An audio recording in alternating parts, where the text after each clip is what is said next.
Oh boy, do we have a good one for all y'all today. Of course, I'm Michael Dismuke. I'm a freelance writer for Star Trek Adventures RPG, in addition to being a blogger on Continuing Missions, which is the longest running, or is it the longest running? No, but it definitely is the most popular blog for Star Trek Adventures RPG. I'm also the lead writer on Captain's Log Solo RPG. And before we introduce our special guest today, I have to, of course, hand it over to my amazing co-host, Jim Johnson. Hey, everybody. Jim Johnson. I am the project manager and line editor for the Star Trek Adventures RPG and the Captain's Log Solo RPG, both published by Modifius Entertainment, lo these many years, and co-host on this here show with Michael. And we're excited to introduce our guest for the evening, Trevor Deval. And Trevor, introduce yourself, but also, and going in the pre-show, you mentioned that you're not a big Star Trek fan, so this will put you on the spot right away. We always ask our guests, what's your favorite Star Trek series, and who is your favorite Star Trek captain? So introduce yourself, sir.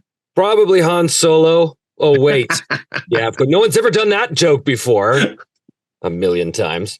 I am Trevor Deval. Yes, I am a professional voice actor, but I also have a YouTube channel called Me, Myself, and Die, where I play role-playing games by myself, and also with other people sometimes. But I inadvertently started this giant... Well, I didn't start the solo thing. I just stumbled across the solo thing. And it became popular, and it's been 4 years and growing every day and all that stuff. And in terms of Star Trek, I have to say... What do I have to say? I have to say that I'll always be an original series guy. I can't like anybody but Kirk. Well, Jean-Luc was good. Picard was good. I was a Next Gen fan in the later seasons of Next Generation, but I was not a huge Star Trek guy growing up. I was there and I saw it, but I'm not like super fan. I couldn't tell you what a I like meeting people like you because I love hearing in later years how you regret how you squandered your time by not watching all of the episodes. Believe me, I met people like you and many have converted. So it's okay, Trevor. I love having you later on saying, I don't know why I didn't pick this up earlier. So that's cool. I see how this is going to go. Okay. Yeah. I wanted to get into a little of your past because I want to tell people why I brought you on the show. I started watching you during the pandemic because we all had an enormous amount of time to watch stuff and float through YouTube. And I discovered you as you were playing 5 Parsecs from Home. You're also playing another solo RPG that was more fantasy based. And what caught me was your background and your animation and how animated you were with bringing these games alive. I found myself staring at the YouTube like, unbelievable that this guy is doing this on his own. I thought maybe you have a production team, but you don't, correct? I wish I should be so lucky. All right. So my question, and then what happened is, if you don't know the history of Captain's Log, is Jim Johnson had been sitting on for a while this brew that Modifius was going to do a solo RPG for Star Trek, and then he asked me, "Hey, Michael, what's your interest in solo RPG?" And I was like, "Oh my goodness!" And I right away thought about Trevor Deval, and I said, "I mean, he has so much fun with it. Where can we go with this?" So before we get into your just solo RPG, first of all, I want people to really know who you are and kind of have a little resume of what you work on, because that to me is also a big fascinating part of your career in entertainment and stuff. So do you mind giving us the name drop resume type things that will make people be like, oh my goodness, I think I actually may know this guy? Yeah. I mean, I've been a professional voice actor for going on 25 years now. So it's been a minute. But kind of the big ones that I'm known for, I'm Emperor Palpatine on all of the Lego stuff, all the series and specials. I was Rocket Raccoon on all of the Guardians of the Galaxy animated stuff. I was a bunch of characters in My Little Pony. Bronies rock. I am on a series with Bill Burr and Laura Dern called F is for Family on Netflix, where I play a bazillion characters. I'm known for a lot. Yeah, I've been at it a long time. So Yeah, that's mostly what I do. I never outed myself as a gamer until 2019 when I started the channel. Because when I grew up, back in the heady days of the late 70s, early 80s, you didn't talk about the game. It wasn't exactly a cool thing. It was something you just didn't talk about it. In fact, so much that when I would meet a fellow gamer, we had like this secret code we would talk to each other in to sort of identify. It was like a code word, so you knew that you were a gamer, because you couldn't talk about it, because otherwise you're not going to get girlfriends. Was it like banned in Canada or something? I didn't have this experience that you've had, Trevor. No, not banned. Just it was, oh, what are you, a nerd? So if you were trying to be in any way popular, which I was at the time, didn't you didn't talk about that pastime. But it's a completely different world now. It's amazing to me. Everyone talks about it so openly, and I'm like, oh my god, so strange. Yeah. Yes, it's much better.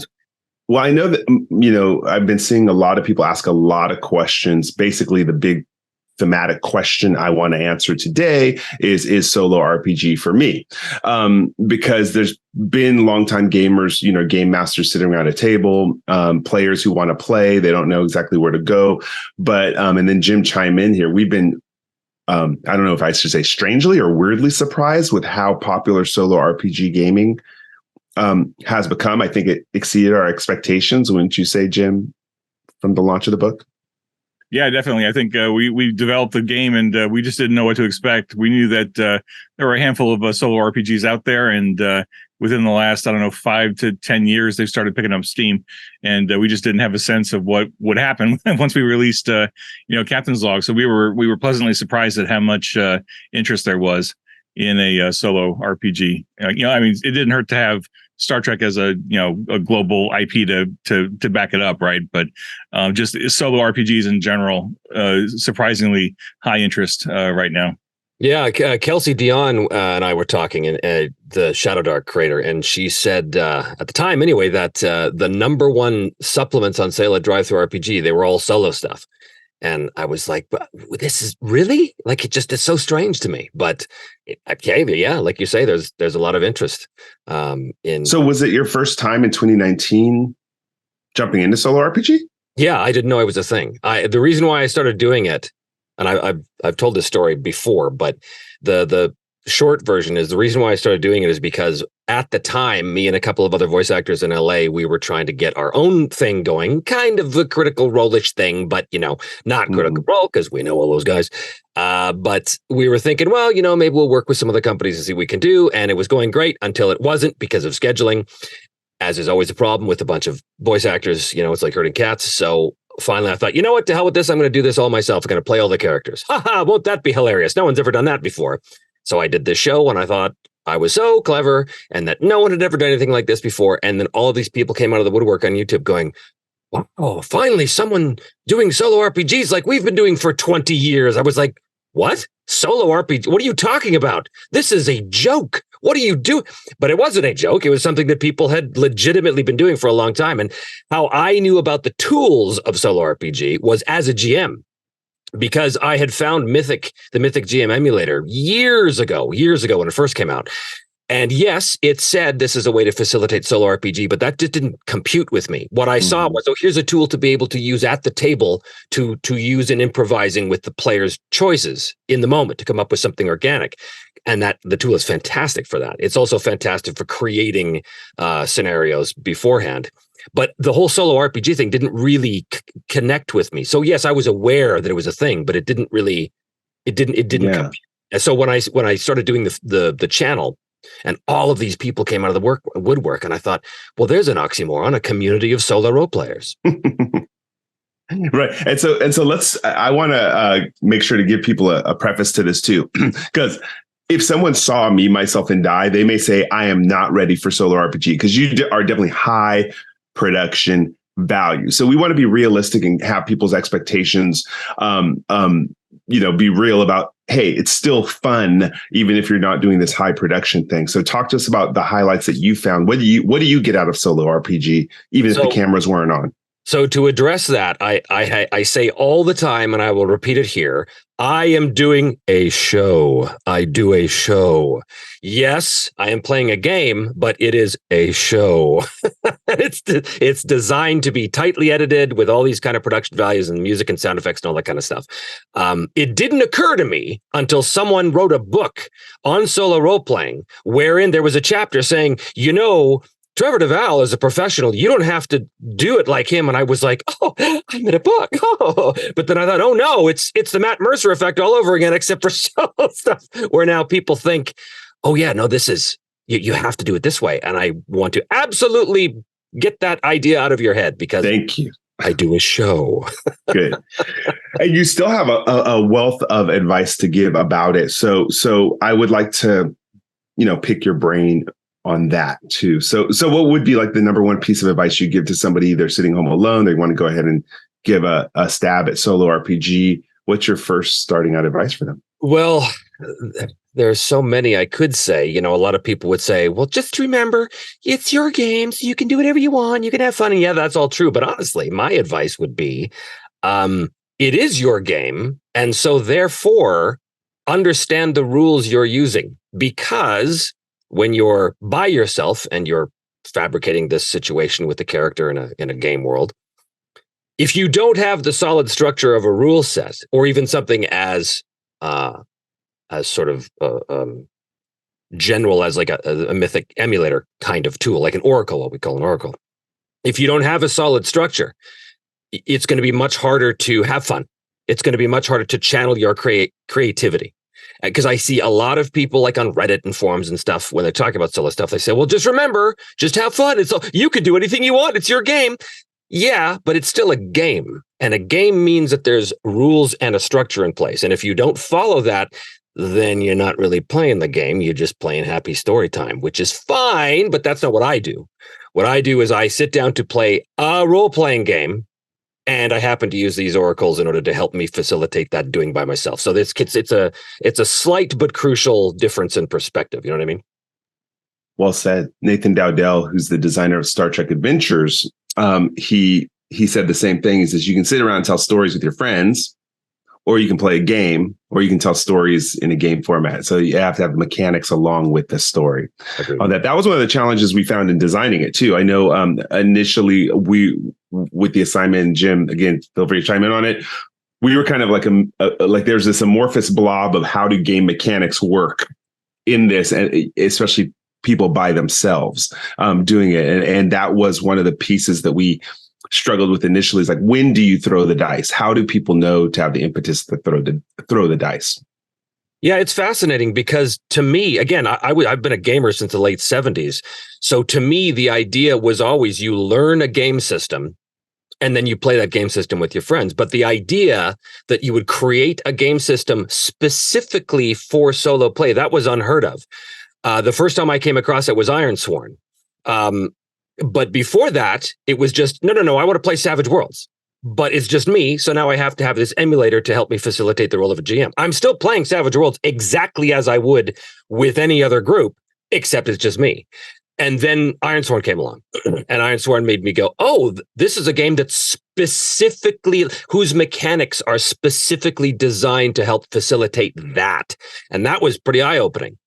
And then I saw more and more and more. And of course, then I saw yours. And I thought, oh yeah, no, this is exactly the same kind of thing where it's facilitated specifically for that type of play, which, yeah, I mean, that would certainly make it easier to go in. I'm still old school. I still like, no, I'm going to take Rollmaster and put an Oracle on top of it. And now I'm playing. I'll make any mechanics work. You know what I mean? I'm that guy. But people who come to it, who had never done it before, I think these kind of mechanics and stuff like it in Ironsworn are really helpful to get you into the right mindset, you know, because there is a narrativist kind of mindset that goes into a lot of these games, which is helpful in solo play, where it's not always as helpful being a GM for a group of players. And I think that's a crucial difference as well, is that, yes, you have more agency and you have more freedom when you're by yourself to sort of like mold and shape the narrative within the confines of the rules of the game, obviously. But also, you still totally lost my train of thought. that. Anyway. I want to go into that because you're talking about the different books there. How many different solo RPGs do you play separately? Because you have Iron Sword, and I know you play 5 Parsecs from Home. Are there more that you play than that? Well, I don't actually play anything unless it's on the channel. So all the solo gaming I've ever done, if you've watched the channel, you've seen all the solo gaming. Okay. Got it. I've used the solo tools to help facilitate stuff in my groups, my live groups. But okay, because people have been asking us too about supplements. Like, okay, where do I get more oracles? We call them probability matrices. In Captain's Log, it's probability matrices is our term for oracles, random tables. And so then the question comes in like, well, can I build my own game? People are asking a lot of these questions. We have definite answers about that. What's your definite answer about supplements and building your own oracles or random tables? Great. I mean, I used a ton of them in my 3 seasons of the show. Well, I shouldn't say that. I used a ton of them in the first season where I was playing Savage Worlds and kind of finding my feet. I used a ton of them in the 3rd season where I was using Dominion rules. But in the 2nd season, I was just using Ironsworn, because everything was in that book. So I didn't need to go outside of that. But when I was playing Savage Worlds, I was creating this fantasy setting as I went. So I wanted more randomizers. I wanted more tables to help facilitate my imagination. So supplements are great. Unless one, you've already got a game that has everything you need in it, because from what I've seen, everyone on podcasts, he keeps holding up the Star Trek Captain's Logbook, just so you know. If for some reason you're not watching this, then poor person you are. Commuters watch. Commuters, that's right. Yeah. That's right. So there's games like this which have everything you need in it, but I would also caution not to get too don't overdo it with the supplements, because what I found in certain times during season 1, especially, was that I had an embarrassment of riches. I had too many things to pick from, and that can be paralyzing. So you want to sort of narrow down the supplements that you think are crucial to what you need in that particular session, moment, atmosphere, milieu, whatever the case is. Don't overdo it, because then you spend more time flipping through supplement books trying to come up with something rather than actually playing the game. Yeah, I will say I actually felt really inept at first, because when I first started playing solo RPG, I wasn't flipping through the pages as quickly as you are. And then I thought about it and looked very carefully at your production, and you edit a lot. so it's very clip to the pages. And I was like, wait a second, I'm overdoing it here. So and I do want to speak to that, because, obviously people who are not well versed in production, they don't necessarily put it together that, just because you see me make a roll and then the next shot a millisecond later is, I know what this means. They don't understand that maybe there was a part that was cut out of there where I'm going, what is it? What could this be? I wonder if that's... Now, to my own credit, I will say that rarely happens. I'm pretty fast on my feet, but yes, there is a lot of dead space that I cut out. And if you were to, like, a lot of people say to me, well, we want to see you actually play. We want to see how the sausage is made. So you should do something live, to which I say, never. I never do anything live, because that's career suicide for me. But, now, me and Jim we do a collab game, and we don't do any editing on it, but I probably guess, Jim, that people watch it at 1.5 speed just to get it normalized. Yeah, I don't know. I noticed that in my 2nd or 3rd actual play, when I was working through Captain's Log, doing an actual play, like, I could feel, like, as I was doing the roles and like what you were saying, Trevor, like, I was sitting there thinking about it, like, okay, how is this going to shape the narrative? How's this going to fit into the narrative? And then I had that moment of, like, outside introspection of, like, I've been at this for like 5 minutes, and I've been kind of quiet, and I don't usually edit my videos because I'm just, I'm an amateur. I don't really care. And I'm like, geez, someone watching this is gonna be like bored to tears, because I'm sitting here thinking, okay, how's that going to fit into the narrative? How's that going to play out? Oh yeah, okay. And then going through that whole thought process that you just cut straight to the chase. Right. But I kind of wanted to give people the sense of the sausage making and the thoughtfulness that you can put into it.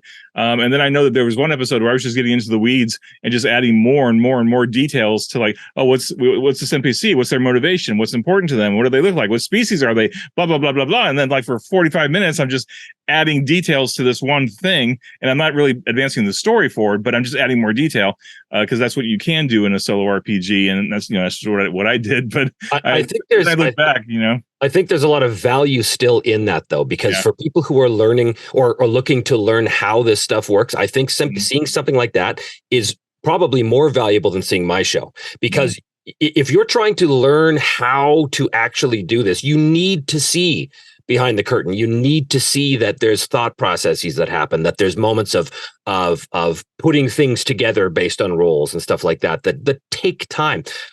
A number of years ago, I was trying to figure out Burning Wheel. I don't know if you guys are familiar with Burning Wheel or not, but it's a game I have a love-hate relationship with. And I found this one series that was doing an actual play. And I thought, okay, I'm going to watch this. And I normally never watch actual plays because they bore me to tears. However, I watched the first few episodes of and these are like 3-hour sessions. There's no editing. It's just full on. And I found it extremely educational. Yes, I was fast forwarding through a lot of we'll call it the talking parts, but it was extremely educational because it does show what a real game is supposed to look like and the thought process there. So I think that there's a lot of value in it. It's just not something I want to do myself as a product that I want, Well, I love you say that because really, Jim, again, what you're doing and what we're doing is educational versus entertainment. Right. Trevor is a highly refined, finished product. He is an entertainment show. Up there with I actually list you up there with Harmon's Quest. I don't know if anyone ever heard of Harmon's Quest, but it's really you're watching them play. They're editing it, then they turn it into an animation. So I really do that because we do get a lot. Jim, I have seen the comments on your videos, and people are very thankful because you're walking them through it piece by piece. So again, and for those listening to this, understand the difference. Because my biggest thing, again, if everyone can walk away today, is thinking like, oh, I can do this. It's for me. It's for fun. I want to go back to it. I think I asked you the question once, Trevor, but I don't know if you got into it enough. What do you get out of, now that you've played it, what do you personally get out of solo RPG? I know you have the production value side of it, but suppose, you did it. What would be the takeaway you think people might get from playing solo RPGs? I hear a lot that solo RPG is the answer to a lot of people's situations where they don't have a group, where they moved away from their gaming group, or their friends aren't available and they don't want to go online and just find a group of strangers to play with. Because, of course, in this day and age, you can find any game at any time through the various, Foundries and Roll20s and stuff like that. But that's a different animal than sitting down and playing with your friends, right? That's a wholly different experience. Now you're meeting these strangers online and there's all that kind of stuff that goes on. So I know a lot of people talk about how really it's the only role-playing they get to do. And that's pretty huge. I get that a lot in comments on my show, a lot, and a lot of emails and stuff, and my patrons as well. A lot of them say, thank you so much for this, because it showed me that even though I haven't been able to play in 20 years because I've been raising 3 kids and I'm working this job and I don't have friends that play this anymore, I still get a little taste. I get a little taste, a little That's thing. Nice. And it is great. I mean, because I've been gaming since I was a little kid, and I can't imagine not being able to do it for any reason. I can't imagine being in a situation. I've been extremely lucky. I have many groups, both in person and online, and all scattered across the continent and stuff. But a lot of people don't have that. And so I think for them, solo RPG has been like this beacon of hope that they can actually get some level of engagement with that old thing, right? Yeah, I think that's totally what we've been hearing all over the place. Yeah, absolutely. So, Trevor, I've got a question for you. Given your breadth of experience with solo RPGs, right? One of the things that I was not expecting, but I was very confused about when Captain's Log hit and people were starting to play it and get into it, and we were starting to get reviews on it and stuff, is there were a number of reviews of the book that were saying, "Oh, Captain's Log is a journaling game." Or it's a journaling thing as opposed to a solo RPG. And I'm like, wait a minute, what's the difference? And it's like, nobody has given me a good answer as to what the difference is between a journaling game versus a solo RPG. And I'm like, we've got the rules, we got the oracles, we got a rule set. So it's an actual game that you can go in and play. I mean, you can certainly use it as a writing prompt and just go write short stories based off the writing prompts, right? But like in your experience, like what is the difference between a journaling game and a solo RPG? Honestly, I think it's just a matter of how you log your data. Because when I'm playing these games, obviously I'm playing the characters, I'm engaging with the mechanics, I'm engaging with the fight mechanics and using the miniatures and rolling the dice and doing all that kind of stuff.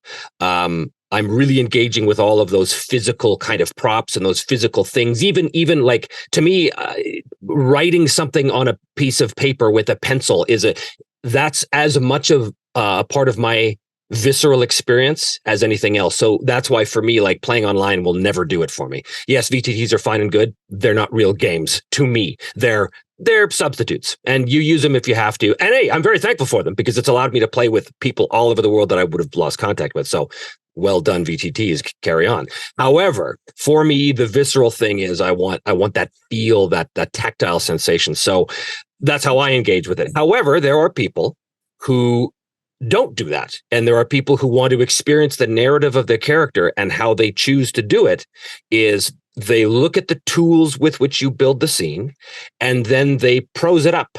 Then they write out a prose version of it. There's a game out there called 1,000-Year-Old Vampire. Have you heard of this game? Yeah. It's pretty wild, and it's a beautiful product as well. But basically, the game is you play this vampire, and you can start at any time period, and you basically chart the unlife of this vampire all through the centuries and see what happens. And the rule book is essentially just a series of it's a few things, but what the major part of the book is each page has a different entry on it. And it's kind of like a choose your own adventure-ish a little bit, in that you want to know what happens, you flip to this thing, you roll a D6 and you look at what happens on the page. And but there's no other mechanics really in that game. It's not taking a role-playing game and then putting this sort of Oracle journaling game on top of it. It is a journaling game. It is specifically designed for you to look at the pieces of the story and to write them down as a journal, so that at the end, you've got this journal. It's almost like you come across this diary of this ancient vampire who charted his experiences over the past 2,000 years, kind of thing. That's really cool. If I'm going to be not as charitable as I normally am, I would say that's not a role-playing game. That's a writing exercise. Mm. And hey, people are going to go nuts or not, or whatever the case is. But in my opinion, I looked at this beautiful book and I bought it and I went, wow, this is a beautiful writing exercise. But it's not a role-playing game to me, because you're not actually playing the character. You're journaling the experiences of the character. And for me, that's not the same thing. But bias. I am full on an immersionist, first person kind of player when I'm at the table. I don't say my character does this. No, I say in the character's voice, I do this thing or whatever. Right. So that's just me. That's one play style. There are people who don't do that. There are people who would never dream of doing that because they're too embarrassed or they just don't like it or whatever the case is. And that's perfectly fine. No one true wayism, obviously. Yeah. But to me, the journaling thing is a very different beast. It's and I'm sure it can be extremely satisfying on many. Like you said, these games can be writing tools. Like I could write a Star Trek episode using this, and it'd be fantastic. When I first found Mythic, I was like, oh my god, I can write a whole script. I can write a whole screenplay, and I have, basically using the Mythic emulator, because it channels your creativity in a structured way. And that's the heart of all kind of, story engagement, right? But so that, I think the difference is just a matter of how you sort of present it, right? Like, are you really engaging with a core set of rules and allowing chance and allowing, maybe that's a big part of it too, is the fact that, a role-playing game means that there's a game. And when you have a game aspect, that entails chance and risk and the unknown. And if you don't have some sort of way to emulate the unknown, then you're just kind of playing pass the stick story time. Right. And journaling games, from what I've seen, tend to fall more on the pass the stick story time side of things than the game side of things. Now, there's do those journaling games push and incite conflict? I don't know enough about it. I can tell you that with 1,000-Year Vampire, there is a game aspect to it, obviously, because I said there's a randomizer in there. And yes, that absolutely does push conflict, because, of course, without conflict, you have no story ever. So it does do that. And I'm not trying to disparage the 1,000-Year Vampire. It's, like I said, it's a beautiful product. But yeah, I don't know enough about the other journaling games to really speak with authority on it, because it's just not my interest. Mm-hmm. Interesting. No, that's great insight. I really appreciate it. I know that in playing a bunch of other solo RPGs, getting ready to develop Captain's Log, it was like, some of them I was just doing bullet points and just kind of like building the narrative bullet point by bullet point, but I was still writing it down because like I couldn't just stare at the screen and just like imagine the story in my head without trying to record it somehow. And then in other games, I was, being much more intentional about writing out a narrative after I got the bullet points, and then I'd go back and like build out a story and like, oh, that was kind of cool. So I was just trying to get a sense of like I'm trying to understand where they're coming from and how do they see the game as a journaling game versus an RPG. Yeah. Because like I felt like all the stuff was in there, like the uncertainty tables, the probability matrix.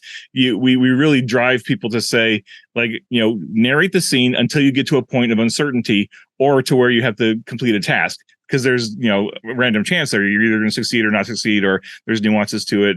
And it's like there's certainly a game element here. So what are you missing? I couldn't figure it out. So yeah. I'm grateful for your insights there. Thank you. Yeah, I mean, if you look at it, really, that's all my show is one giant video journal of the game I played. So really, who the hell am I to say any of this? I mean, my question, because you were talking about how you're tactile and you want to touch the pieces and all that kind of stuff, and I have to ask.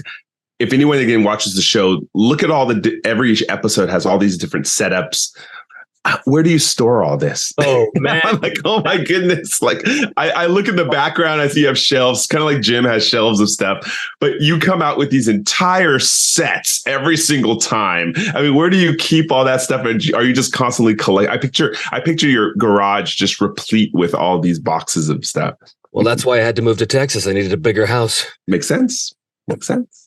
For all my stuff. Yeah, no, it's a real problem. And in fact, now I have a lot of game designers sending me their games saying, hey, would you review this for the channel or have a look? And I'm like, oh, great. And that was awesome for the first year. And now I'm like, I literally I bought all the IKEA shelves I can. And I've got high ceilings, like they're 12-foot ceilings. And those suckers are bang, they're right to the ceiling. So I am out of space. So I'm sort of thinking about preparing for my season 4 coming up. And that's kind of a nightmare to me because it means that I have to build and provide all this new terrain. And I'm like, where am I going to put any of this? You need to call the Hack Your House people. I don't know if you've seen them yet on Amazon or Netflix, called Hack Your House. And what they do is in tight spaces, they have it so like all of a sudden your gaming table will drop from the ceiling. Right. That'd be awesome. I think you're going to need that. All your miniatures will be like in hidden places. But how many miniatures have you collected now? Just the people. Oh boy. Again, people send me stuff. But over the irony is when I was running games, I never used minis. I used bingo chips with a little white sticker on it that had the name of the character and an arrow to show where they were facing. That's what we used forever. And we had a hex map, like one of those chess X maps, with the water soluble markers, and you would draw all the stuff and I'd have red chips with numbers and arrows. So that was worlds. That was whole universes. So miniatures to me, I kind of felt the opposite that a lot of people feel about miniatures. To me, miniatures took away from my experience of the game because now they forced me to see a certain thing when before the power of the RPG is it's entirely in your imagination and everybody around the table is having their own personalized vision of it. And when you put miniatures down, suddenly that really narrows the focus, and now everyone's seeing this miniature. And okay, well, I guess he's got a shield and a sword, and I guess he's this. Yeah, I love hearing that. I've always been in the imagination realm, theater of the mind. We've done shows about that, and I'm with you on that one. The miniatures could get constricting to people. Like, well, can I run around this corner? Don't just narrate. Yeah. Honestly, what do you do? I mean, it's hugely important for my show because it's it's a visual medium. So of course I want to have that visual representation. And yeah, I love playing with toys, let's face it. But in terms of like players engaging with the active area and the map and stuff like that. I mean, honestly, the best experiences I've had pretty much always has been I give a description, I take a piece of scrap paper, I do a rough drawing of where everything is in relation to everything else. That's it. Go. So if people go, oh, I want to run over here and do this thing. Great. Bang. Do this. It's not, okay, well, I have to move my 15 feet in my 3 squares. Well, right. You're always pulling out the measuring tape on the show. So.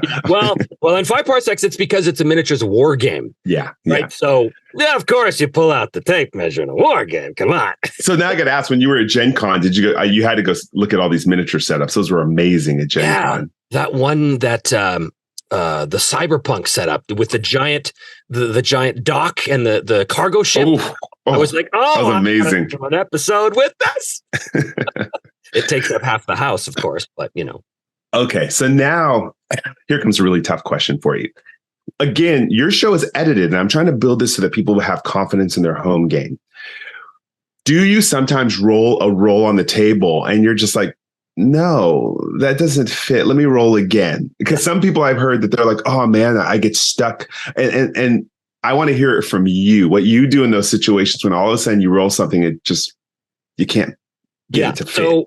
So that is a real thing. And every Oracle book worth its salt will say, if you come up with a combination of words or whatever that doesn't make any sense to you, if after a heartbeat, something doesn't instinctually make itself known to you, move on.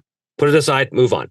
Absolutely, that does happen to me. You won't see it in the show because it doesn't serve the entertainment of the show to see me go, oh, and lying leather. I don't know what that means. Nothing. Move on. That doesn't help anything. But there have been the occasional moment where I do leave that in. They're rare, but I do leave those in occasionally just as a reminder that I'm human, just like you, that sometimes, and when that happens, I go, you know what? I got nothing. Moving on. Boom. And that's all you do. That is probably the biggest thing I would say. You asked about advice. Here's a big piece of advice. When you're on your own and you're interpreting cues and ideas from your oracle or your matrices, whatever the term is, you always want to go with your first instinct. Always. Because if you're playing an RPG, presumably you have some level of imagination to begin with. Unimaginative people don't tend to be into this hobby so much. You think? Do you think? Yes. So I hear a lot of people say, oh, well, I don't have an imagination, to which I think, well, why are you playing role-playing games then? I think you're lying. I think you're lying to yourself. I think you do have an imagination. I think you've just never allowed yourself to listen to it. And that is what solo RPGs force you to do, is to trust your own creative impulses. So when you roll on the Oracle and you get 2 things, your imagination is going to fire, whether you know it or not. It's learning to listen to it. Close your eyes, close your eyes and think of England at that moment, and just go with it and just go and see what happens.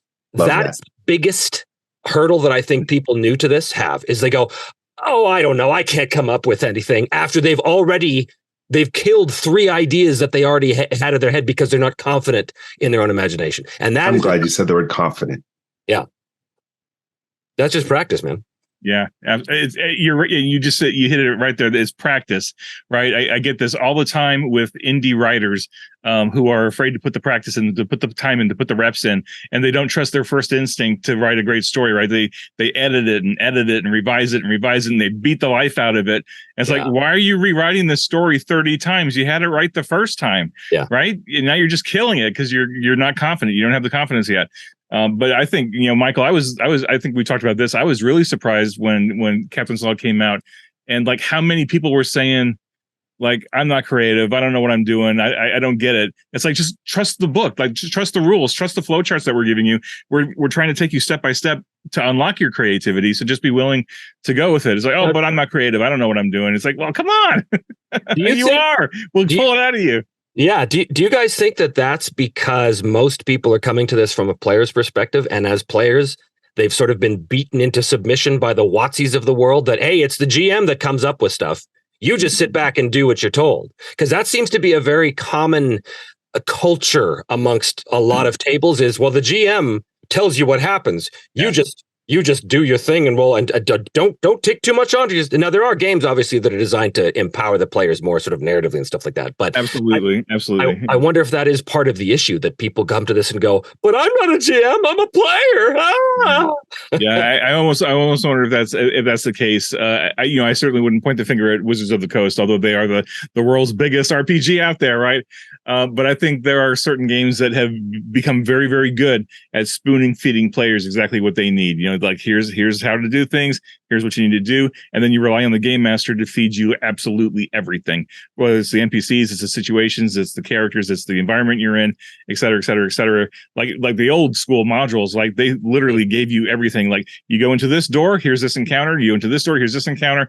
Very procedural, step by step by step. And as a player, like you didn't really have to think about it. You were just going in and bashing down doors and taking the loot, right?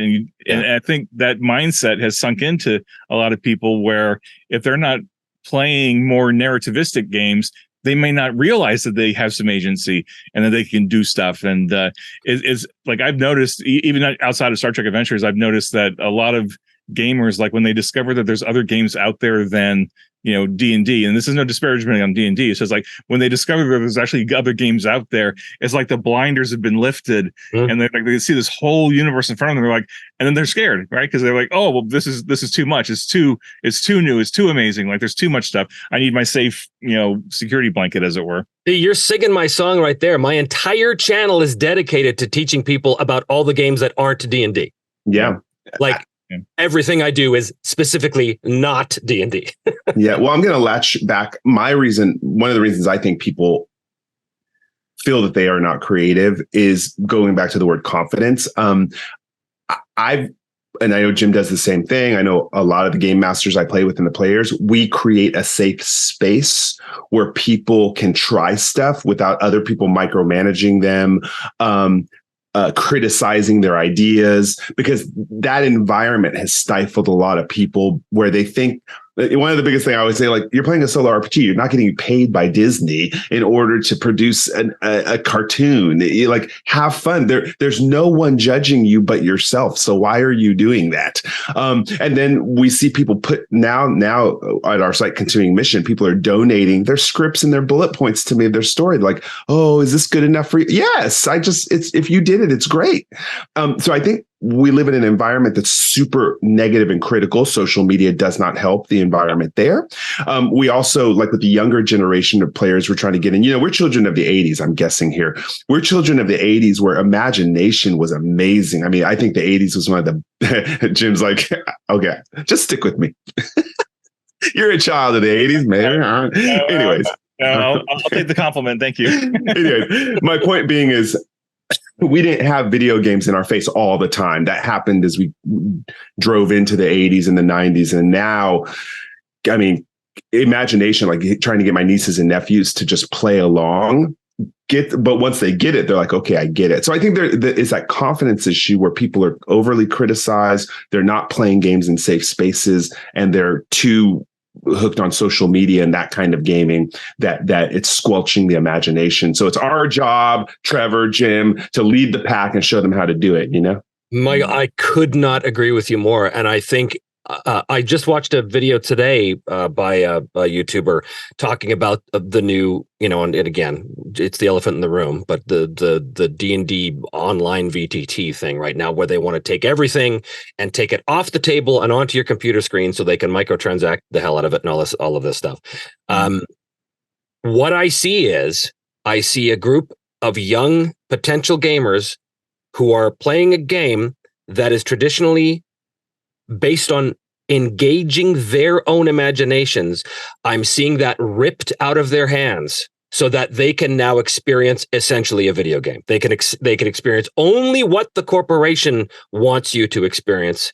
And to me, not only is that antithetical to the entire purpose of the game, it runs counter to the power of the game, because the role-playing game is a unique form of entertainment. It is a type of entertainment where you are both the author and the participant.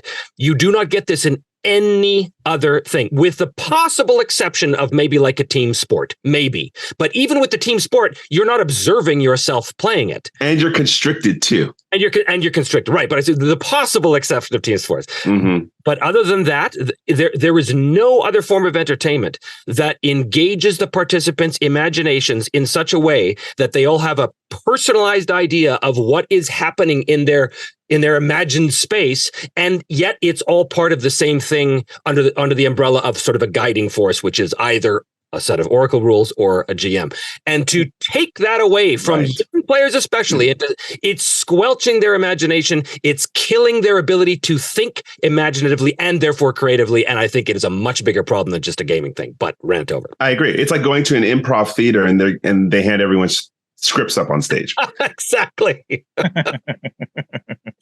Yeah. My friends and I. So I have a couple of friends who work at Bethesda, and we talk about this all the time because they're lifelong RPGers, and we've all agreed that like no matter how good a computer RPG is, like a Elder Scrolls or even some of the bigger ones, like Knights of the Old Republic or whatever, like no matter how good an open sandbox style computer RPG is, there are still rails on it somewhere. There's a point where the imagination ends and you're constrained by what they programmed into it and what you can fit on your hard drive and whatever. And so tabletop RPGs are still the best way to get your creativity going because there is absolutely no limits. Like whatever you can possibly imagine, you can have it at the game table with your friends. And there is like I don't think there is another entertainment medium that you can get so much joy out of your dollar, right? Oh, yeah. Like you buy one good core book and you're set for the rest of your life for thousands and thousands and thousands of hours of gameplay. Dude, and I have the original AD&D Monster Manual Player's Handbook, Dungeon Master's Guide from the late 70s sitting on my shelf, the original ones. And if I mean, you can see the thumb, like the marks from years of flipping through those pages, the amount. Or my Palladium Fantasy First Edition book. Oh my God, it's just disgusting because the whole side of it is just nothing but gross fingerprints, right? My Heroes Unlimited. I actually had to use duct tape at a point, to get there. But if you think that book probably cost whatever $20 or whatever it was back in the day, and to think of the hours that we got out of that, there is nothing else that compares to it. Corporations don't want that. Corporations do not like that. They don't. They used to have no problem because there was a time when they would stand behind a product and say, "We believe in this product," but hey, listen to me, sounding like an old man. Yeah, you sound like the ancient of days. Yeah, the corporations hate it because you can't microtransaction a tabletop RPG very well. I mean, you got a book, you're done. Like someone can go buy that book and be happily on their way gaming offline completely, and you'll never know. Right. And in fact, I know we talked about that, but Star Trek Adventures, I am confident there are thousands of players out there happily playing the game and they're just not engaged online. They're not online talking about it. They're not online playing. They're not doing anything online. They may not even have an internet connection, right? They may be out in the middle of Nowheresville, Oklahoma, but they got their little group and they're happily playing. And it's like, we'll never know because they're just not connected. And this is therein lies the great hope. Is that, and this goes with all things when it comes to social media, it's very easy to assume that because this forum or this Reddit thread or whatever, they're all saying this about this particular game, that's what the community, quote unquote, is thinking. But it's nonsense because most of the community, people who are actually playing the game, are too busy playing the game to waste time reading forums and Reddit threads. Right. Yeah. Most of the time. You're not wrong. I mean, I actually have to say, because I actually I have a post that's coming out on the blog about managing fatigue as a game master. But when I was really thinking about it, I spend less time now playing the game than I actually do looking at the social medias, writing, and so I'm like, and I was really sitting there like, what is the reason I'm feeling fatigue? And I think it's the social media aspect. I really do. Yeah, I think you're right. I think social media it's a tool that can do, like any tool, it could be used for good or evil, but boy, oh boy, oh boy, has it caused a lot of evil. It can be a black hole. Absolutely. And Jim, you've said it, since you've been product manager on the game, you don't get to play hardly, right? Well, yeah. I mean, I've had very little time to play, mostly because I've either been developing new products or I've been catching up on social media, trying to help out people learn the game, answer questions, et cetera, et cetera. And I mean, even within the last, couple of months, I've started to pull back from social media a little bit because it's just such a time sink. And I mean, I love the fans. Don't get me wrong. I absolutely love the fans and I love supporting them and I love answering questions. But like some of the questions are getting to be so and it's like, I just can't answer this question again. And this is the thing, but this is the price of success, Jim. Right. You have more people buy the game. It has the tipping point, and then they all have the new questions. One of the good things I've seen, at least for Star Trek Adventures, I can't speak for other games, is at least the fans eventually get around to answering the questions, which is nice. But yeah, I understand, you're 8 years in it now, so you're hearing the same questions you had 8 years ago. But and again, also, as a designer, right, and as a producer of games, you have to be focused on your customer base. So that's that's one thing. But even companies that do take the time to still engage with the game, like when I was at the Columbia Games booth for all of Gen Con when we were there, hanging with those guys, the Harn guys, right? And I was so pleased to hear all of these old Harn creators and artists and writers. They still play. In fact, they said to me, "Hey, you know what? We're doing this campaign. If you want," I'm like, "You still play? That's awesome! You created the game and you're still actively involved in your own game." And I was like, "That's so great. That is so great." And as far as I'm concerned, it's essential, because if you're not playing your own game, if you're not even interested in your own game anymore, if it's just a corporate exercise at that point, well. What's the point? What's the point of that? But absolutely. That's why I'm glad we got Captain's Log out, because I'm getting a lot of fun playing that and just burning my creativity in different ways. And so it's good. I haven't had time to find a group, right? So that ties right into solo RPGs. Like, I don't have time to find a group. I haven't found one that's been able to stick together for more than a few months. And it's tough. It's tough, especially at a certain age. It's tough. But let me ask you guys a question. As someone who does not know Star Trek well enough to feel confident in being able to improvise around details in order to play a solo RPG set in this world, is this book, does it have enough in it that I could feel that I could jump into the Star Trek universe and feel supported by it? Like, well, I don't really understand what a dilithium crystal is, so is there any, or whatever, right? Does this do I need reference books, or is this all I need? Let you answer it, Jim, because I know the chapters you wrote on that too. I really want to say yes. If you are a novice to Star Trek, the book has enough to get you started, and then you can go play and have a good time with it. There's a caveat, though. I'm a lifelong Star Trek fan. I know Star Trek inside and out. I've been immersed in Star Trek for 50 mumble years. And I don't think I can fairly pull myself out of that mindset to say, yes, this book gives you enough to what you need. What I would say, though, is if you don't know anything about Star Trek, grab this book. The first 2 chapters gives you a primer on the universe, a primer on the species, gives you everything, all the key basic stuff you need to get into it. And then I would say, play it solo, because if you get some Star Trek grognard in your ear telling you, oh, you're doing it wrong. Oh, this is what Vulcans are. This is what Klingons are, blah, blah, blah. You're doing it wrong.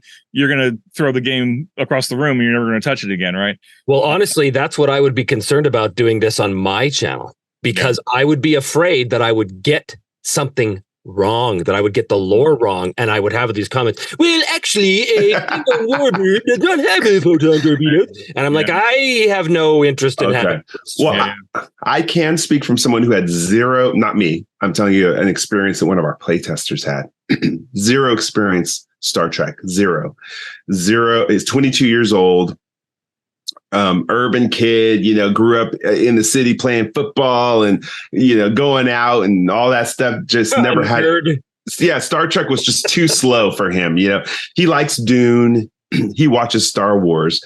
So we threw him in during the play testing, and he went 2 days and played 4 games over 2 days. To this day, that was had to be 8 months ago. It had to be even more than 8 months ago. Now he's one of my main rousers for our tabletop Star Trek Adventures game, bringing people in. Okay. And of course, I'm a nice game master. I'm not a grognard at all. Like they'll be like, well, what's that? And I'll show them a picture. I'm like, that's what it is. Okay, now move on. Yeah. And so based off that experience, I've seen somebody who had zero experience, and he has the book. He reads it now. He has the solo RPG book. He brings it in every time we play. So, that was a neat experience to watch. That's great. That's very inspiring, actually. That's awesome to hear. Okay, well then, sold. I guess that's all I need. Yeah, I mean, and if nothing else, we did put a curated list of episodes to watch in there, specifically focused on individual character experiences. So, like, of course, Star Trek is meant to be an ensemble piece. It's a teamwork. It's teammanship. It's all that stuff. But there are some, of course, over 50 odd years, there are a lot of Star Trek episodes that focus on one character. Like this is Picard's special story, or this is Riker's special story, or whatever. When we built that list out, we really tried to focus on those types of stories.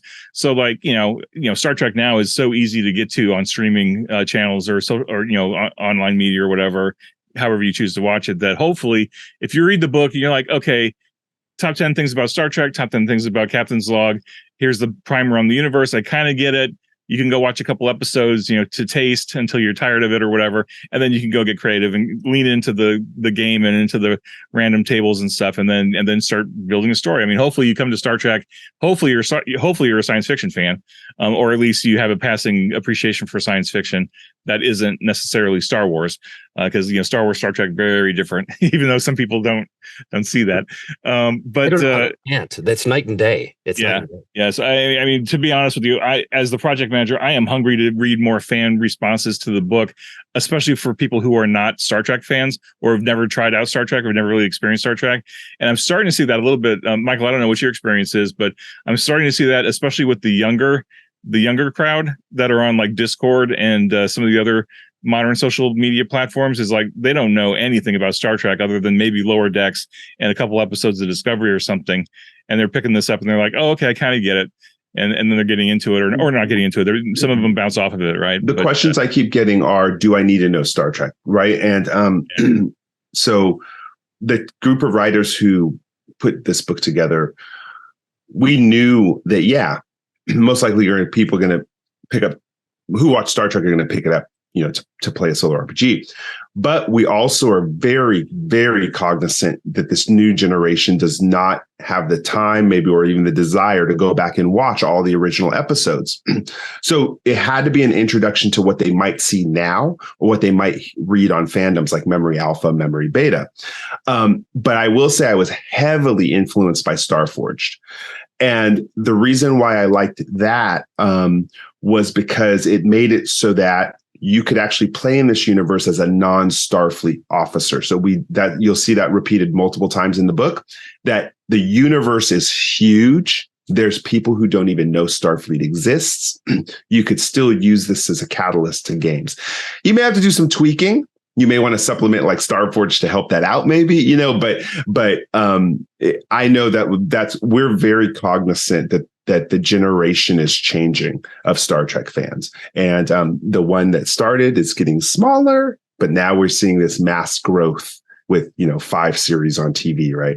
That's true. But I mean, the heart of any series or story with any longevity is because it's not about the specifics of its setting. It's about the ubiquitous and ubiquitousness of its humanity. Because that's always, like, if I think of my favorite Star Trek episodes, none of them have anything to do with the minutia of the politics of the Dominion versus no, it's about the core human story. And if you look at the Iron Sworn book or Starforge book, it always comes back to that too. It's about the core human story of this protagonist, this character. I mentioned before the Inner Light episode, which is probably one of the all-time great. My favorite TNG episode. Yeah, good. There isn't a phaser fire that's shot. It's entirely this incredible human experience. And I think, the things that I get excited about when I read new settings, and for me, this is kind of a new setting because I know very little about the details of Star Trek. But what I get excited about is when I look at it and I see the possibilities in the descriptions of the setting. I see not only the possibilities of adventure and the possibilities of conflict and stuff, but I see that it is grounded in humanity. It's grounded in something that we all share, which is a desire to go forward and to excel. Like all of the greatest fantasy stories are ultimately, I cannot stand the term escapist fiction. I think it's nonsense because people try and label Lord of the Rings as escapist fiction. It is the opposite of escapist fiction. Lord of the Rings is about that which is eternal in the human spirit. That is what the series is about. All of those characters, yes, they're elves and dwarves. They're all people. They all share that humanity. So, again, I think that's how we get to the younger generation because an appreciation of human stories that has been with us since we were falling out of the trees and emerging from the caves, and it will be with us forever. It is baked into our genetics. I think the biggest attraction to that generation is infinite diversity and infinite combinations. I think that's resonating now more than ever. And there's even been some discussion. I heard somebody say the other day, well, is that what Gene Roddenberry meant by it? It's like, that doesn't matter because even asking that question is against IDIC. And and nowadays we're seeing that in Star Trek is that all of these new characters are being introduced. So I hope that's the appeal to this solo RPG game is that people say, oh, I get to make it my own way and explore the universe from this angle and my human condition from this angle, introducing my wedge into the Star Trek universe, Although it would be interesting. I noticed you could play as a Gorn captain. I'm like, oh, where do you find the humanity? Hey,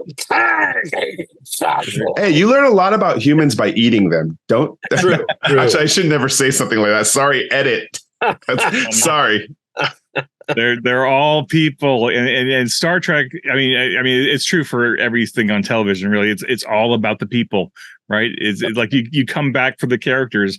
It's like sure the whiz bang, technobabble is what's going to solve the plot this week, but you're coming back for the characters. You want to see what Kirk and Spock and McCoy are getting up to week after week. You want to see what Picard and Riker are doing. You want to see Janeway, everybody else. It's the characters that keep you coming in, especially with television, right? Because that's that's on your little box in your living room, and you're inviting these people into your house every week. If you didn't like them, you wouldn't watch the show. You wouldn't, be engaged with them. But because they are engaging, fascinating people with human flaws and human foibles, that's what's interesting. And I think that's why we spend so much time in the books talking about how to build your character. Like your character matters. Your character's values matter, and that's stuff that you can bring into the game, and that's grist for great story and conflict and stuff. So that's what hopefully people are getting into. Like you may not know anything about Star Trek, but you know something about character and you know something about drama because we've been, like you said, we've been inundated with drama and story from our very beginning. I mean, hopefully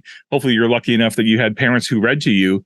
But even if you didn't, right, you were ingesting story at a very young age. You may not have realized it, but it's second nature. And especially today, when people are surrounded by the digital tools of storytelling 24/7.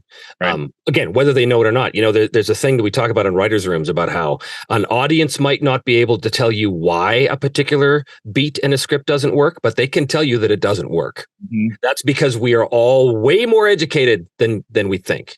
Joe America, who's never written a script in his life, he still can watch a show and go, this is garbage. He can't tell you why. He can just tell you it doesn't work. I interview a lot of people at work to get to tell their stories. And it's interesting when I set them up, I don't tell them the camera's rolling. I do the setup thing and I talk to them and I have the cameraman go away, but it's set up on them. Because people are natural storytellers, but the minute you ask them to tell a story, they paralyze, they get frozen. And it's like, you were just telling a story. So I'm one of those people, I do believe that every single human being is a storyteller. Mm-hmm. Sit down with dinner with anybody. They're going to tell you a story. They're going to tell you a life experience. Everybody introduces conflict into whatever story they talk about themselves. Now, to bring this back to solo gaming for a second and gaming in general, this is a bit of a bugbear for me, as this whole notion of story, but let me explain. So every role-playing game that you play, there is a story. Yes, there is a story. And the story is that which happened to the characters. But there's a tendency for new GMs, new game masters especially, to be told that they are the storyteller. And that term drives me nuts, because your job as the GM is not to tell the story. If you want to tell a story, go write the book, because your job is to provide obstacles for your players' characters to overcome. And that becomes the story. Now, can there be a plot? Yes, there can be a plot. But your job is not to tell a story. Your job is to facilitate the actions of the players, and that is, and I think that is absolutely crucial, especially to people who are new to RPGs and to new to solo RPGs, because a lot of people, I see this all the time, and I'm not disparaging this type of play. I just don't understand it. Where people say, "Okay, I've got my character. I know how it ends. He's gonna," and at that point, I'm out. I'm like, "Why are you playing?" Well, because I want to see how he gets to the end. Oh, okay. But at that point, that's more of an academic exercise than it is a game to me. Because as soon as you remove the possibility of the unpredictable and the unforeseen, then you're no longer playing a game. It's like if you take, like we said earlier, if you take away the randomizer from the game, it's no longer a game. Now it's something else. And that something else can be perfectly fine and enjoyable. Right. Don't call it a game, because it's not a game.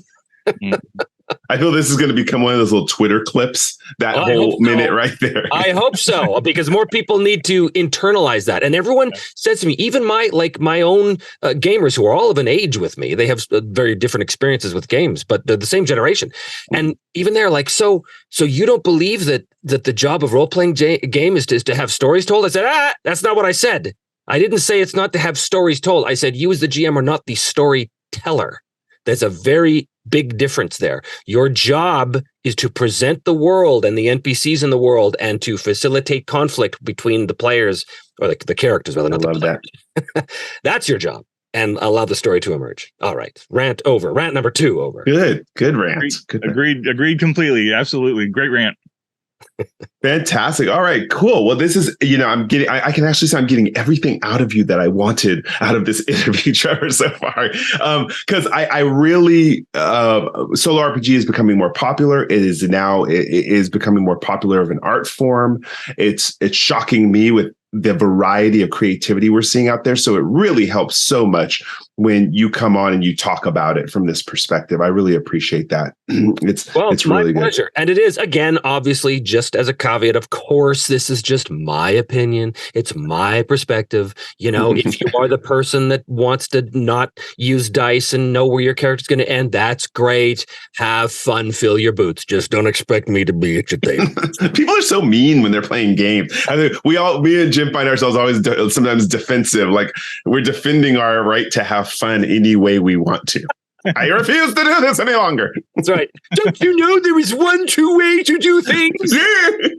How can you have? If I watch a Gen Con, people will be hovering like that's right. It's like they're laughing and having fun. What's wrong with you? Yeah. All right, very good, Jim. Any final statement before we do our normal gratitude? We go gratitude on our way out all the time. Final statement? No, I think Trevor's covered it quite nicely in that last little rant there, and just everything else that we covered. So I feel very satisfied that we were able to bring out everything we could possibly bring out. I was going to ask a question, but I think earlier in the conversation, I think we got there. So I hate to go back and talk about it again, because especially since we don't edit our shows, I don't want to rehash old ground. But I was gonna ask, and I'll just do it. I'll just ask anyway, and just say, Trevor, if someone is looking at your show, right, and looking at the production values and the quality and stuff, and like feel intimidated, like what's the one piece of advice you would tell them to just not worry about it, just go and do it and go have fun and go on? I would say, don't set up a bunch of cameras and shoot your game and put it on YouTube. Are you roped in? Are you trapped now by your own creativity? Are you boxed in? I am. It's funny because even when we're doing new games here with my in-person group here, some of them, they're all patrons of mine now, which is weird to have my own friends being patrons. But whatever, they want to help support them, whatever. But even they're like, I think for the next campaign you run, I think we should really shoot it. I'm like, no, it's nothing just for me. Can I not have this? Right. I don't want to put everything on YouTube. I would say to people, again, as I've said a million times in the past, I'm doing a show and it's specifically designed to be entertaining, ideally to people who don't know anything about role-playing games, let alone solo role-playing games. Yeah. Ideally, I'd like people to watch this and go, I don't know what the hell's going on, but I want to watch more. And I've had that happen, which is nice. So yeah, don't look at my show like it's the measuring stick by which you must, judge your own games. Yeah. All you have to judge is whether or not you think you're being true to your own experience, which is slightly different than saying, as long as you have fun. No, be true to your own experience. Do you want to have the experience? When I sat down to play Savage Worlds, I wanted to have a true Savage Worlds role-playing game experience. And so, yes, of course I had fun, but that wasn't why I did it. I did it to experience that game. When I did Dominion Rules on season 3, it's because I saw this game, super obscure game. I went, this looks great. I want to run this, which means I want to run this. I'm not just going to say, oh, well, I'm just going to ignore that rule. No. I'm playing this game for a reason. I want to follow the rules. So I want to be true to my own experience of this. I want to be true to what I set out to achieve. So that's what I would say. Well said. Very nice. Very nice. All right. Well, cool. Well, for those of you, again, who do want entertainment, watch Me, Myself, and Die. He has, whether you like sci-fi or fantasy, you have options to what you want. I'm a sci-fi guy, so I end up watching the 5 Parsecs from Homes. I've watched it twice through so far. But first time was entertainment. The second time, I think, was education. Oh, well, good. I was kind of looking through it. Yeah. So thank you for that. What we do at the end of every show, Trevor, is we express gratitude to whoever you want to express gratitude in the universe. I am going to be, I usually shout out the brick and mortars, but since this is a show about RPG, solo RPG today, I'm actually going to shout out some of the amazing amateurs on actually no, they're pro, they're super fan pro Captain's Log players who've been posting on continuing missions. There's a Nick Van Oosten who his Captain's Log debut, what he did is he converted it into a screenplay, which you can see on the continuing mission site. Blew me away. I mean, a full professional level screenplay that could be a Star Trek episode. It's so fun to read. I go back and actually read the old screenplays from the movies, like Nicholas Meyer movies and even the TV shows. I actually love it because I want to see if I can hear the voices as I go through. So this was super cool. So that's my thank you to you, Nick, for pouring yourself into this and showing another option for how you could journal and keep a record of your game. Who do you want to thank, Trevor? Well, I mean, there's the obvious of my patrons and YouTube channel members and all of that stuff. But specifically, I want to thank all of the people who took the time to write comments on videos of episodes of my show where they were legitimately moved by the story and the characters. And I see that a lot where people are talking about, oh my God, I was crying at the end because of this. And to me, that is the ultimate compliment that these people not only are watching my show and not only are engaging with these totally fictitious characters that all, they all look like me, because it's just me. They sound a little different, but not only are they doing that, but they have the generosity of spirit to take the time to write down their positive experiences with engaging with that story. That you don't get that again in any other medium. I mean, I'm a writer as well. I do a lot of stuff for Marvel, and you don't get that. You don't get that direct one-on-one. Wow, when this thing that you did, it really affected me because it reminded me of my father with Alzheimer's and stuff. I'm like, oh, it's great. It's great. So thank you all for doing that, for taking the time to actually write a comment about how you were made to feel by a given situation. That's so deep. And before we hand it over to Jim to do his gratitude and final words, plug yourself, Trevor. Where can we find you? Well, it's Me, Myself, and Die on YouTube, and also memyselfanddie.com is the website where I have an online store. I just launched a newsletter, so I'm releasing sort of behind-the-scenes stuff via the newsletter as well. You can find me on Patreon as well if you want to support me there. Me, Myself, and Die is always kind of the tag. I am on the social medias, but I rarely engage because I think there is societal cancer. But I do recognize their value in sort of marketing purposes, although it hasn't really helped me a whole lot.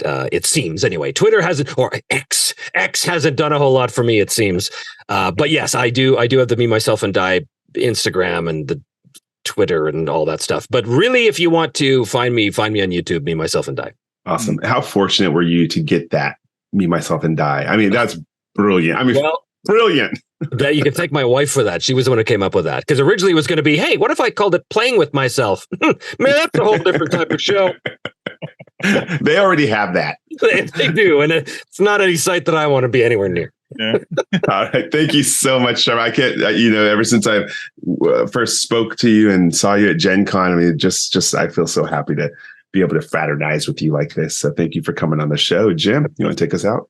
Yeah, I want to thank every fan and every gamer out there who plays solo RPGs, but not only playing solo RPGs, but like actually posting stuff online, whether it's a short story that you got from playing solo RPGs or videos like Trevor does, or like just a YouTube, Twitch, like however you're sharing your stories and your experiences with the stories, whether they're actual plays or just, getting into it, whatever game you're playing. Like I've seen plenty of Ironsworn and Starforged and 5 Parsecs and a bunch of other ones out there, in addition to Captain's Log. So, and I didn't want to focus this just on Captain's Log, but like, I am so appreciative of all of you sharing your stories, because it just shows me the power of the creativity that's out there that are in these games.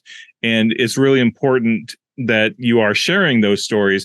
And so even if you think you have no creativity and you think you're, total amateur hour or whatever, you'll share them anyway, get them out there, whatever format, whatever medium you can get them out into. I am super inspired every day by reading this stuff, especially because the younger generations are getting so creative, bringing other technologies into solo RPGs. Like they're talking about Chat GTP or GPX or whatever the hell that thing is called. Plus like some of these kids are really, these kids on my lawn, like they're so creative, like they're able to build, like they write their own programs, they write their own databases and stuff, and load the databases full of oracles and probability matrices and words and stuff, and they're finding ways to incorporate that into their solo gaming, so that they're like the computer's helping them write the story. And I have a little bit of qualms about that, because that's like not using their full creativity to their fullest potential, but it's just a different way of being creative, right? They're writing the program, that's kind of creative, and then they're applying those to the game. So I'm grateful for all of these people for doing all this cool stuff, because it just inspires me all over again. And then I'll be shameless and say thank you, Trevor, for saying how little you spend time on social media, because that's teaching me that I need to pull back just a little bit and focus more on the things that really bring me joy, and maybe get back to playing some of these games that I've missed out on for a while. Not that I don't love the fans. I love you fans very much. But sometimes it's a lot. And I need to find that happy balance in me to make it happen. So thanks, Trevor, for being a good example of that I can probably follow and find a better balance between all the different things that we're working on. Well, thank you. It's been my pleasure. All right. So until next time, the conversation continues. IDIC. Yep. Live long and prosper. Be safe. Be well. We'll talk to you all next time.